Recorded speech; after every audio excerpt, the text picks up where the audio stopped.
ഞാൻ ഈ സ്കൂളിൻ്റെ കഴിഞ്ഞ വർഷം വരെ PTA പ്രസിഡൻ്റ് ആയിരുന്നു. ഞാൻ 3 വർഷം PTA പ്രസിഡൻ്റ് ആയിരുന്നു. എൻ്റെ പേര് ഷൺമുഖൻ എന്ന പേര്. വല്ലാത്ത ഞങ്ങളാകെ ഭരിച്ചിരിക്കുന്ന അവസ്ഥ. കാരണം ആ ടീച്ചേഴ്സ് ഇവിടെ അത്രയും ഫ്രണ്ട്ഷിപ്പോട് കൂടി എല്ലാ സ്റ്റാഫും കുട്ടികളൊക്കെ അങ്ങനെ കഴിഞ്ഞതാണ്. അപ്പോൾ ഈ സ്കൂളിൻ്റെ പകുതി ഭാഗം ഇതിനു മുമ്പ് ഷീറ്റ് ഇട്ടതായിരുന്നു. അപ്പോൾ ആ ഷീറ്റ് ഇട്ടത് ഇപ്പോൾ ടെറസാക്കാൻ വേണ്ടി പഞ്ചായത്ത് നിരന്തരം ബന്ധപ്പെട്ടുകൊണ്ട് അന്നത്തെ PTA ഇപ്പോഴത്തെ PTA ശ്രമിച്ചപ്പോൾ അത് 1 മാസം മുമ്പാണ് വാർപ്പ് കഴിഞ്ഞ് ഉദ്ഘാടനം ചെയ്ത് കൊടുക്കേണ്ടത്. അതിന് വേണ്ടി ടീച്ചർ വളരെ ത്യാഗം ചെയ്തിട്ടുണ്ട്. HM എന്നും പഞ്ചായത്തിൽ ബന്ധപ്പെട്ടുണ്ട്. പക്ഷേ ഞങ്ങളുടെ നാട് മൊത്തത്തിൽ ഈ അവസ്ഥ കണ്ടാൽ നിങ്ങൾക്ക് അറിയാം. ഞങ്ങളെല്ലാം കണ്ടില്ല. അതുപോലെ അവിടെ സംഖ്യ ആൾക്കാർ അവിടെ നിൽക്കുന്നുണ്ട്. ഒക്കെ ഇത് തന്നെ നിൽക്കുന്നുണ്ട്. അപ്പോൾ ചെയ്യാറ് വല്ലാത്ത അങ്ങനെ പോകാത്തൊരു ദുരിതം ഞങ്ങളുടെ നാട്ടിൽ തന്നെ. ചെറിയൊരു ആശ്വാസം നൽകുന്ന വിദഗ്ധ ചികിത്സ ഉൾപ്പെടെ പരിക്ക് പറ്റിയ ആളുകൾക്ക് കൊടുക്കുന്നുണ്ട്.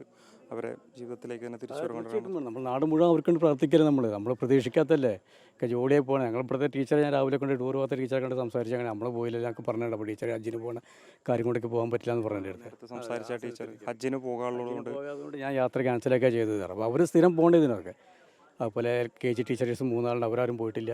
ഏതായാലും നമ്മൾ അപകടം മുന്നേ കണ്ടല്ലോ. അപ്പോൾ ദൈവത്തിൻ്റെ നിശ്ചയമല്ല. എന്താ ഇപ്പോൾ ചെയ്യുക. നമ്മളൊക്കെ ദുഃഖത്തിൽ തന്നെ എല്ലാവരും. ഇവരെ അയൽവാസികളാണ്. ഇവർ സ്ഥിരം സ്കൂളായിട്ട് ബന്ധപ്പെടുന്ന ആൾക്കാർ. ഞങ്ങളൊക്കെ ഇവിടെ ഞങ്ങളൊരു സ്കൂളിനെ സംബന്ധിച്ച് സ്റ്റാഫ് എന്നല്ല നാട്ടുകാർ മൊത്തം എല്ലാ കാര്യം സഹകരിച്ചു കൊടുക്കുന്ന കാര്യങ്ങളൊക്കെ. പിന്നെ ഇത് കുട്ടികൾക്ക് പ്രിയപ്പെട്ട അധ്യാപകരൊക്കെ ആശ ടീച്ചർ എന്ന് പറഞ്ഞ ടീച്ചറൊക്കെ കുട്ടികളെ അത്രയും ചങ്കോടെ സ്നേഹിക്കുന്ന ടീച്ചർ. എല്ലാ കാര്യത്തിലും റബ്ബർ ടീച്ചറാണെങ്കിലും ഒക്കെ നാട്ടുകാരൊക്കെ നമ്മുടെ നാട്ടിലെ ആൾക്കാർ തന്നെയാണ്. HM അടുത്ത വർഷം റിട്ടയർഡ് ആകാൻ പോവാണ്. അജയ ടീച്ചർ അടുത്ത വർഷം റിട്ടയർഡ് ആകാൻ പോവാണ്. അങ്ങനെയൊക്കെ ചെയ്യാം. അതെ എല്ലാം നമ്മളൊക്കെ അറിയുന്നവരും ഞങ്ങൾ നിരന്തരം ചെറുപ്പം മുതലേ ബന്ധപ്പെടുന്ന അധ്യാപകരെ കംപ്ലീറ്റ് ആയിട്ടല്ല ഇവിടെ. എല്ലാവരും അയൽവാസികളായുള്ള നിങ്ങളൊക്കെ ഒരു കുടുംബം പോലെയാണ് കഴിഞ്ഞിരുന്നത്. കഴിഞ്ഞ ഒരാഴ്ച മുമ്പ് വാർഷികം കഴിഞ്ഞ് എല്ലാവരും കൂടി സഹകരിച്ച് വാർഷിക ഉഷാറായി കഴിച്ച് ഞങ്ങൾ അതിന് മുമ്പ് പായസ ചലഞ്ച് നടത്തി.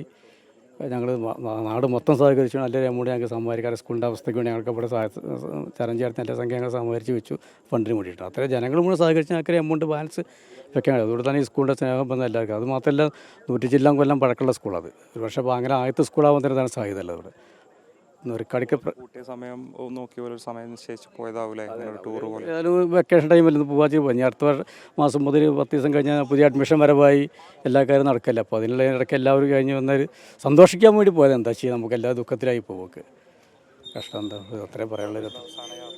എന്താ നമുക്ക് അംഗീകരിക്കാൻ നമുക്ക് ഉൾക്കൊള്ളാൻ കഴിയുന്നില്ല ആർക്കും. അതിപ്പോൾ ഇപ്പോഴത്തെ ജനുവരി കണ്ടാൽ നിങ്ങൾക്കറിയാം. ഇവിടെ മാത്രമല്ല റോഡിന് പല ഭാഗത്ത്. അത് മാത്രമല്ല കേട്ടവരും മുഴുവൻ വണ്ടി കൊണ്ട് അവരെല്ലാം അങ്ങോട്ട് പോയിട്ടുണ്ട്. കോയമ്പത്തൂർ ഭാഗത്തേക്ക് ഹോസ്പിറ്റലും പല ഭാഗത്തേക്കും പോയിട്ടുണ്ട് എല്ലാവരും.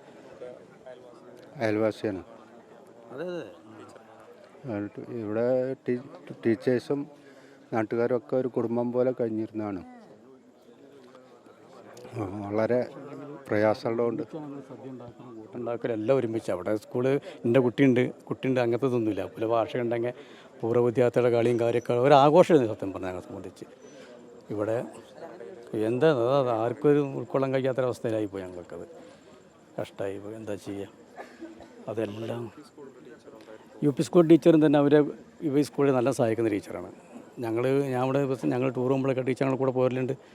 അതായത് ഇവിടെ ടീച്ചേഴ്സ് എല്ലാം ഒരു കുടുംബമായിട്ടൊക്കെ ഉള്ളു. ഇവിടെ സ്റ്റാഫും രക്ഷിതാക്കളൊക്കെ ഒരു കുടുംബം പോലെ. അതെല്ലാ സ്കൂളും അങ്ങനത്തെ. പക്ഷേ പ്രത്യേകിച്ച് ഇവിടെ ഞങ്ങൾക്ക് അനുഭവമില്ല. ഞാൻ 3 വർഷം സജീവ രംഗത്തുള്ള ആൾ. ഞങ്ങൾ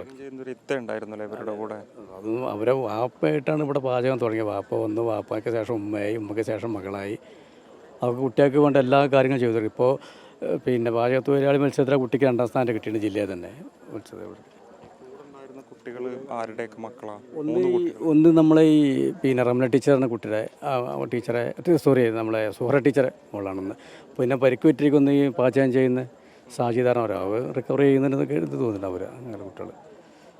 2 പുരുഷന്മാരിൽ ഒന്ന് വാഹനം ഓടിച്ചിരുന്ന ഡ്രൈവർ, പിന്നെ ഒന്ന് നമ്മുടെ സ്കൂൾ ബസ്സിൻ്റെ ഡ്രൈവർ അല്ലേ, നൗഷാദ്. സ്കൂൾ ബസ്സിൻ്റെ പേര് നൗഷാദ്. അവർ ഇപ്പോൾ 2-3 വർഷമായി ഇവിടെ ചാർജ് എടുത്ത്. അല്ലല്ല, അധ്യാപകരാൾ ബ്ലൈൻഡാണ്. മജീദ് സാറ് ബ്ലൈൻഡാണ്. അതെ മരിച്ച മജീദ് സാറ് ബ്ലൈൻഡാണ്. ഈ കൂട്ടത്തിലുള്ള അധ്യാപകരിൽ ഒരാൾ ബ്ലൈൻഡാണ്. അതെ അദ്ദേഹത്തിൻ്റെ വൈഫും പോയിട്ടുണ്ട്. ആ വൈഫും ഇപ്പോൾ നമ്മളെ വിട്ട് പിരിഞ്ഞ് പോയി. ഇപ്പോൾ ആ അധ്യാപകൻ്റെ പേരെന്താ? അധ്യാപകൻ്റെ പേര് മജീദ്. അതെ. പുള്ളി ബ്ലൈൻഡാണോ? ബ്ലൈൻഡാണ്. അതെ. പക്ഷേ ബ്ലൈൻഡാണെങ്കിലും കുട്ടിയൊക്കെ നല്ല ഇഷ്ടം ക്ലാസ് എടുക്കുക. നല്ല ഡീസൻ്റ് ആയിട്ടാണ് ക്ലാസ്സൊക്കെ. അതിൻ്റെ ഒരു ബ്ലൈൻഡിൻ്റെ ഒരു കുറവ് കാണിക്കില്ല ഇവിടെ. നല്ല കഴിവുള്ള അധ്യാപകനാണ്. ബ്ലൈൻഡാണെങ്കിൽ കൂടി നല്ല കഴിവുള്ള അധ്യാപകനാണ് മജീദ് മാഷ്. നല്ല തൊട്ടടുത്തുള്ള വീട്, എന്നും വീട്ടിൽ നിന്ന് കാണുന്ന അധ്യാപകർ, കുട്ടികൾ, സ്കൂള്.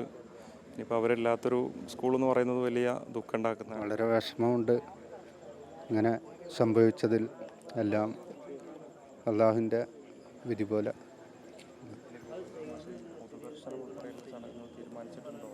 ഇതിപ്പോൾ നമ്മൾ കിട്ടിയ വിവരം അനുസരിച്ച് ഹൈസ്കൂളിൽ വെച്ചാണ് ചെയ്യുന്നത്. ഇവിടെ ഗവൺമെൻറ് ഹൈസ്കൂളിൽ ഇപ്പോൾ വലിയ ഗ്രൗണ്ട് സംവിധാനമാണ് ഇവിടെ അടുത്ത്. ഇവിടെ അപ്പോൾ നമ്മൾ വെക്കാച്ചെങ്കിൽ ഇവിടെ ആൾക്ക് ഒതുങ്ങില്ല, ഞങ്ങൾക്ക് എല്ലാവർക്കും അറിയുന്ന കാര്യമാണ്. അപ്പോൾ കിട്ടുന്ന റിപ്പോർട്ട് പ്രകാരം അവിടെ ചെയ്യാം. പാങ്ങ് ഗവൺമെൻറ് ഹൈസ്കൂൾ പാങ്ങ് ഗവൺമെൻറ് ഹൈസ്കൂളിൽ വെച്ചാണ് പൊതുദർശനം നടക്കുക എന്നുള്ളതാണ് നിലവിൽ ഇപ്പോൾ കിട്ടിയ വിവരം. സ്വാഭാവികമായിട്ടും വലിയ ഒരു പ്രദേശമാകേണ്ടത് ജനാവലി ഉൾപ്പെടെ കണക്കിലെടുത്തുകൊണ്ട് അത് ഉൾക്കൊള്ളാൻ കഴിയുന്ന ഒരു മേഖല തന്നെ അതിനെ സജ്ജമാക്കുക എന്നുള്ളതാണ് നാട്ടുകാർ നിലവിൽ പറയുന്നത്.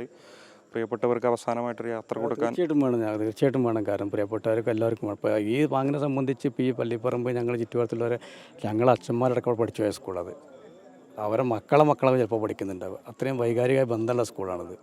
ആ സ്കൂളിൻ്റെ പേരിലായതുകൊണ്ട് ഞങ്ങൾ ചായത്തെ ചലഞ്ച് നടത്തി ഞങ്ങൾക്ക് എമൗണ്ട് കിട്ടാനും കാരണം. അല്ലാതെ സർക്കാർ സ്കൂൾ സഹായിക്കേണ്ട ആവശ്യം നാട്ടുകാർക്കില്ലല്ലോ. എന്തായിരുന്നു പരിപാടി?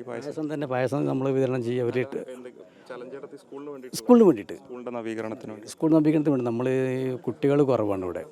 ഒരു 100 ചില്ലാൻ കുട്ടികളുള്ളൂ ആകെ. നമ്മൾ പിന്നെ 1 മുതൽ 4 വരെ ഉള്ളത്. KG അടക്കം 150ൻ്റെ മുകളിൽ 160 താഴെ കുട്ടികളുള്ളൂ. അപ്പോൾ ഈ ബസ്സിൻ്റെ മെയിൻ്റനൻസിനൊന്നും സർക്കാരിന് ഫണ്ട് കിട്ടില്ലല്ലോ നമുക്ക്. അപ്പോൾ ഒരു വർഷത്തിൽ നമുക്ക് നല്ലൊരു എമൗണ്ട് ചിലവ്, ഒരു 75,000 രൂപ, 80 രൂപ, അല്ലെങ്കിൽ 50 രൂപേൻ്റെ മുകളിൽ ചിലവ്. അപ്പോൾ നമുക്ക് പലപ്പോഴും അധ്യാപകർ സ്വന്തം കയ്യിൽ നിന്ന് കാശെടുത്താണ് ചെയ്തുകൊണ്ടിരിക്കുന്നത്. അതുപോലെ തന്നെ ഭക്ഷണത്തിന് വരുന്ന പൈസ നമ്മൾ ഈ ടൂർ പോയി നമുക്ക് നഷ്ടമായ ആളുകൾ ഉൾപ്പെടെ ലാഭവും നഷ്ടം നോക്കില്ല, അവർ നമ്മളെ കുട്ടികൾക്ക് വേണ്ടിയിട്ട് കൊടുക്കുക എന്നുള്ള അവസ്ഥയ്ക്ക്. അപ്പോഴപ്പോഴും ശരിക്കും KG കുട്ടികൾക്ക് ഭക്ഷണം സർക്കാർ ഫണ്ട് തരില്ല. സർക്കാരിൻ്റെ കീഴിലല്ല KG ആർക്ക്, PTA കീഴിലാണ്.